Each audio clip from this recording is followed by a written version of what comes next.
बिस्मिल्लाहिर्रहमानिर्रहीम। अस्सलाम वालेकुम बच्चों, कैसे हैं आप सब। आज हरूफ तरजीह में मैं आपको ते के ख़ानदान से मिलवाऊँगी। ते तारा, बच्चों ये तारा है। ते तारा, ते तीन, ते तीन, ते तस्वीर, ते तस्वीर, ते तितलियाँ, ते तितलियाँ, पे पकड़ें, खे खींची। बच्चों पहले तो हम ते के किरदारों से मिल रहे हैं, ठीक है। ते के किरदारों से मिलेंगे कि ते में क्या क्या किरदार हैं, ठीक है।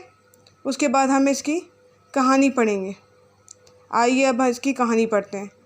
तारा ने तस्वीर खींची, तारा ने तस्वीर खींची।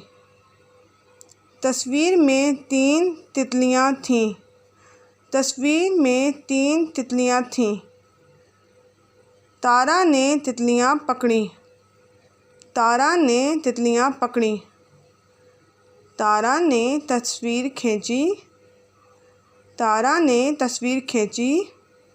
तस्वीर में तीन तितलियाँ थीं, तारा ने तितलियाँ पकड़ी। बच्चों आपको ते का ख़ानदान समझ आ गया होगा ना। चलें एक दफ़ा फिर दोहरा लेते हैं। ते तारा, तीन, तस्वीर, तितलियाँ, पकड़ी, खींची। चलें अब इसकी कहानी दोहरा लेते हैं। तारा ने तस्वीर खींची, तस्वीर में तीन तितलियाँ थीं, तारा ने तितलियाँ पकड़ी।